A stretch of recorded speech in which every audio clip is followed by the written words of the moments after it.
Big headline from the weekend.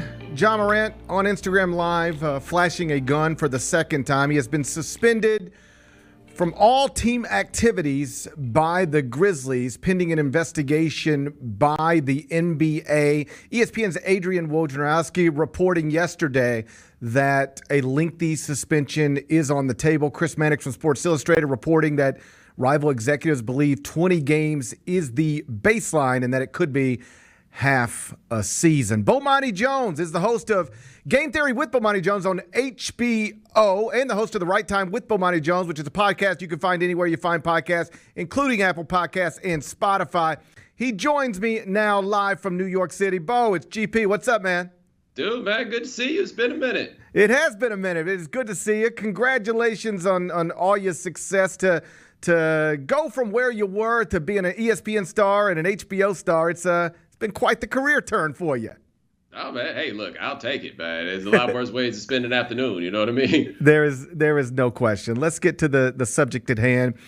When you woke up on Sunday morning and saw another video of Ja Morant flashing a gun on Instagram Live, your thoughts were what?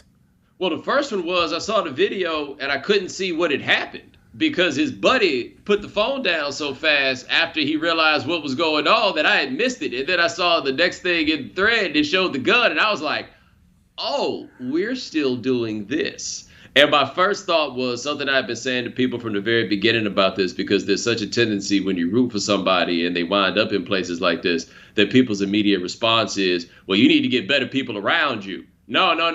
It seems like it's his buddies that need to get better people around them. Like, this was the thing. Anytime any of this has come up and everybody tried to blame his friends or blame his family, I looked at it and was like, no, the problem is you, sir, Ja Morant. Like, this is all self-inflicted in a way that worries me. Yeah, like it is true. When you watch that video, Ja brings the gun into the frame, and the friend actually tries to get it out of the frame as quickly as possible. So I'm not going to suggest that Ja couldn't use some better people around him, but a lot of this, like, you need to look at number 12, as they say. Can you explain it? I was talking to somebody earlier, and I made the point, like, if you run a red light, you may or may not get caught. You know there's consequences if you get caught, but you might not get caught. If you, decide to steal something from a department store, you may or may not get caught. You know there's consequences if you get caught, but you might not get caught. Everybody doesn't get caught. This is one of those where there's no way not to get caught. Once you flash this on Instagram, you're caught. You're catching yourself. There's no way to avoid discipline, serious ramifications, and yet he does it anyway. Can you make sense of that? I can make sense of it, and it requires a level of conjecture because I don't really know this dude. But I saw a video that had come out of him a couple of weeks ago, and he was at some club taking some bottle of something to the neck, right? And I noticed he's standing by a pool table, and it looked like a pool table that uses quarters. And you would think, if you're Ja Morant, why are you in these establishments? And so I started walking it back a little bit. And not that there's anything wrong with being in a place where the pool table takes quarters. It just ain't that many people there that make, $30 million a year. I think we'd all agree that. This is a dude who in 2018, I looked this up. 2018 is before his sophomore year at Murray State. And I was like, who saw this coming? Right? Because this is a dude, basketball is not a sport. And Gary, you covered college basketball recruiting for a long time. People don't come out of nowhere in college basketball who are as good as he is. So I was like, so how did we all miss this? What happened? And I looked it up. I literally could find one person before his sophomore year who saw it with Ja Morant. And that dude, if I'm not mistaken, works for the Grizzlies now. His name was Jackson Hoy. I think he was just a college student that was doing a blog.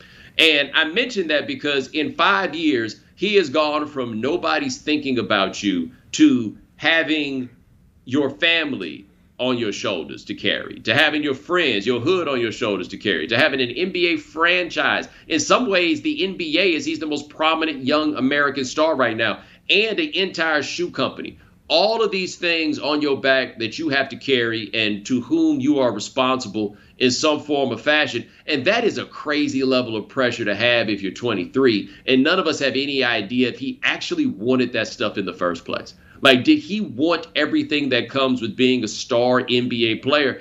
And it honestly seems like he doesn't. And the reason I brought up the thing about the place with the pool table in the first place was what you get out of having all this money and this fame is access. Like, you get the ability to go to places that other people can't go to. You can get into rooms where you got to be on the list, except he ain't got to be on the list because he's Ja Morant. He can somehow slide into that. And it seems like all he wants to do is ride around with his homeboys and go to the like small clubs or small little lounges and go to like, strip clubs that honestly at this point in my life, I'm not sure if I'm willing to walk into. And so if you view this from the context of somebody who is struggling with the weight of the pressure of everything that comes with being Ja Morant, then these behaviors that seem to be obviously self-sabotage, then they begin to make sense. And so when we start talking about the friends and the family and they need to look out for him, are they looking out for him, or at every turn are they looking out for what he provides for them? And not necessarily because they're bad people, but this is something you also know from covering this. It's all fun and games for friends and family until they quit their jobs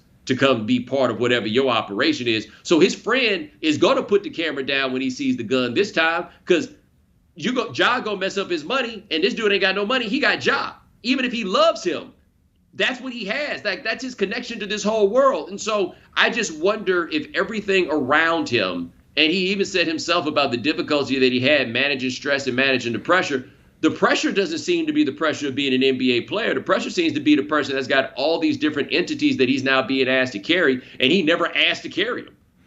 Ja Morant has gotten a lot of attention over the years, sitting courtside and being, on some level, like his son's best friend. If you're Ja Morant and your son is now going through this, what kind of conversations are you having with him? You are having the conversations with him that your son allows you to have with them. Like, I did an interview with Vernon Maxwell a year or two ago. And, he was on the Sixers when Iverson was young. And, of course, people had the idea of, hey, Vernon Maxwell needs to go talk to him. It's kind of the Zebo needs to talk to Ja Morant conversation. And I agree on that one, by the way. But with Vern, I asked him about what Iverson. He said, man, I was riding around with Iverson, and I realized, man, he make more money than me. He's not going to listen to a word that I say. And so if Ja is the benefactor for everybody, if Ja Morant is another person that's on the payroll, there's not that much that he can actually say to him that I think gets through to him. I know the things that my father would say to me in that place, and it would be a lot of like, hey, man, you got to understand, the responsibilities that you have and da-da-da.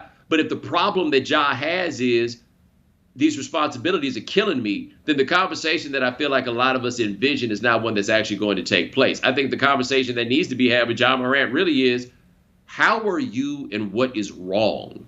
Because I think we're focusing so much on the behavior and the acting out that I think that people need to do a lot more math on what are you going through right now and what are you feeling, and not being so concerned about rushing him back out there so he can make money for everybody. Like when the Grizzlies last year, he took that week or two off and he said he learned some breathing exercises and everything was good. I was like, that's not how that stuff works. You ain't gonna fix the problems that you got that led to you to this place in a weekend.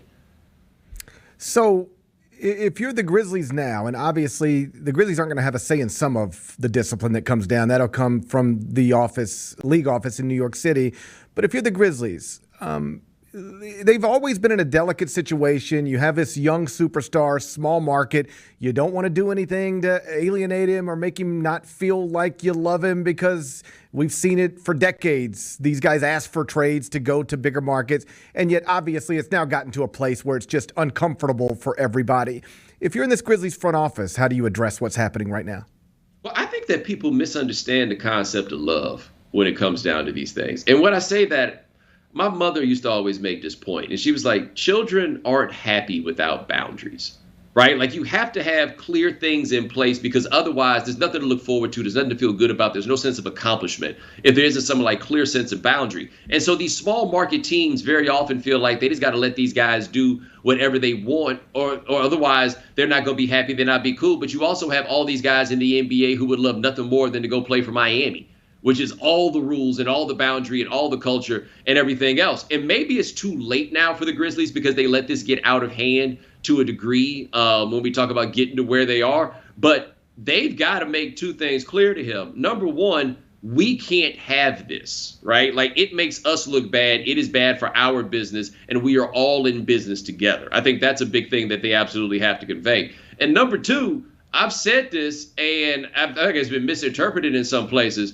but guys, Memphis ain't the city to be playing around with guns, right? This isn't the city for you to go to the mall and pull a gun on the people at Foot Locker. Why you think you the only person at Foot Locker that got a gun? Why you think nobody that work at Foot Locker got a gun? Why you think that woman at Foot Locker doesn't know somebody who got a gun and does not tolerate the idea of somebody coming up and pulling a gun on their people when they are at Foot Locker? It was the young dude at Foot Locker, not a woman, but that young dude. Like, how you know he don't got a big brother that isn't going to tolerate all of this? And I feel like somebody needs to make clear to him that, to me, this isn't just about we need to punish you and show you what you're doing. You, son, are cruising for a bruising. And that's where I think it's on one level kind of cliche, but when people are like, yo, he needs to talk to Zebo, yeah, he does. Because I feel like he needs to talk to somebody that needs to let him know that this ain't the internet once you do it in real life. And people in real life don't have senses of humor about having guns pulled out in their presence. Well, I thought you made a great point on Twitter yesterday. Like, a lot of people, when this stuff surfaces again,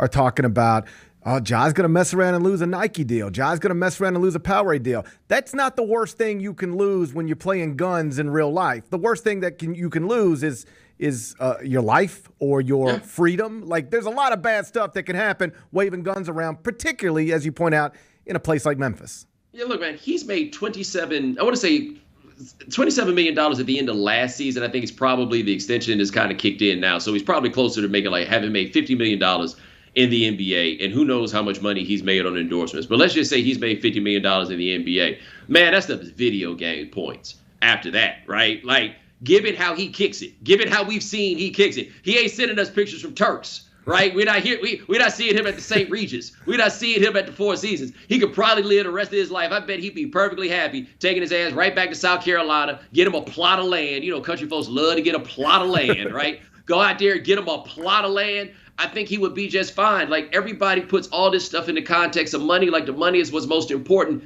And I think this young man is demonstrating to us very clearly, this money ain't as important to him as it is to everybody else. And the money is probably what makes his life harder than everybody else, because everybody else needs him to get their money. And so for him, he's probably not even in this getting money for himself. He's trying to get this money to make sure that he can give this money to everybody else. And so when people start making the argument or start saying about him, hey, man, you got to go out here and, do this because you don't want to mess up your money, I would not be terribly surprised if in his mind the money is what messed everything up so far.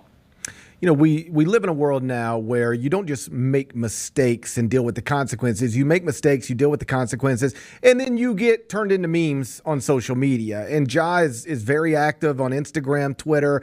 I'm sure he's seeing all of this stuff. He is now branded in an undeniable way. Whether it's Kwame Brown, J.R. Smith, other guys who have had issues in their careers, they're now either clowning him or expressing frustration about him. How difficult is it to change that narrative? Will this be when people say Ja Morant 2 years from now, people will still be making gun jokes, even if he finds himself in this place? I had Gilbert Arenas on Game Theory earlier this year, and it actually happened. It was right around when the Ja Morant stuff came up, and we didn't book Gilbert for that reason. Like, that was purely coincidental, but we're going to associate Gilbert with them guns forever. That's right. It's never going to change. Like, that's always going to be it. And for Ja, the way that he can get around it is there's got to be some real work done and followed by some measure of real accountability. And I understand all the people who make the argument that he doesn't have anything to apologize for because owning a gun is legal and they got Congress people who do all of this stuff, and everything else. But these are still behaviors that people find in large part to be offensive. And even people who for real own guns, we all know the game, man. You don't pull no gun out unless you're prepared to shoot somebody with it. And then, like, people who have been raised with that ethos, and I'm from Texas, so we all kind of raised with that ethos. People who have been raised with that ethos, we look at somebody like him as being silly. And so what he's just going to have to do is demonstrate that he is a for real deal grown-up. And unfortunately for him, he probably feels like so much of a grown-up because of all these people that he got to carry on his back that he feels like it's already being proven and demonstrated. But even the people who are defending him in this moment just think he looks silly and think he looks childish. But they think that he's young, therefore it's okay to look silly and childish. And what I don't think that people understand about the I'm going to the NBA at 18 or I'm going to the NBA at 20 or whatever age it is, you've given up your right to be childish because you have decided that you are a man. You have decided that you are a professional. You have stepped into the grown folks world. And once you're there, you have to act like a grown up. And I think his number one step on this Instagram Live thing, it ain't gonna do, there's nothing good that's going to come for you from Instagram Live. Like, I've never seen anybody send a clip from Instagram Live and be like, wow, look at that guy having so much fun and being responsible. No, we only get sent those clips when you do something stupid like pull out a gun. That's it. Last thing before I let you go. A year ago at this time, ESPN was doing future power rankings on franchises, and the Grizzlies were literally ranked number 1. I talked to Bobby Marks a couple of weeks ago. Even before this latest incident, he was like, I would not have the Grizzlies number 1 anymore because they need to grow up. Now this happens. How optimistic, if at all, are you that once whatever discipline comes is in the past, that the franchise can get back on track and actually compete for the championships most people thought they were going to be competing for as soon as this season? Well, I think they can. And it's interesting you mentioned that because I've never, even beyond like power rankings, just in terms of like emotion and aesthetic, I've never seen a team squander so much goodwill in 1 year. Like, we did a whole thing about the Grizzlies in season 1 of Game Theory, just about how charming this was. And this is what we wanted the NBA to be. And then 9 months later, Ja Morant, by the time Ja Morant says we good in the West and everything else, it all seemed to fall apart. I think they're taking a very important first step, and I don't mean to scapegoat this dude, but getting Dillon Brooks out of there is a big start. And it's not just because he was a bit of an antagonist. You can appreciate that. But when the antagonist wants more shots and is wearing the most expensive clothes after the game as anybody else and then claims that the rest of us made him a villain, that's bad for business. Like, they need some measure of culture overhaul with that team that is going to have to start with Ja Morant. And so for me, the turnaround is going to have to be the Grizzlies can't just be so concerned with getting him back on the floor to play some games. I think everybody needs to recognize, and if you see the interview that he did with Taylor Rooks, I want to say about a year or two ago, where he was just talking about the stress of being in the bubble and everything else that came with it.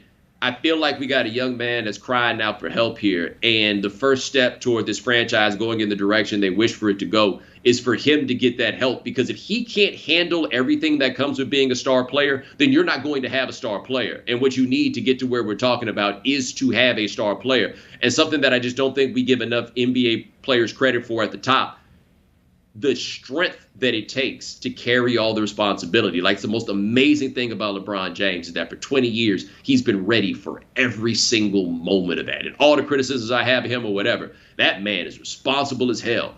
And being responsible like that at that young age is a lot to ask. But that's what happens when you ask to come in the draft and you know you're going to be the number 2 pick. That is Bomani Jones. He's the host of Game Theory with Bomani Jones. You can stream it right now on the same HBO Max app where you watch Succession, Barry, and all the other critically acclaimed shows. Also the host of The Right Time with Bomani Jones podcast. You can find it anywhere you find podcasts, including Spotify and Apple Podcasts. You're the best, buddy. I appreciate you being here. It's good to catch up with you. Yeah, man, and we'll be back soon. We got to have that talk. I can't wait. I'm looking forward to it. Thanks, baby. That's Bomani Jones.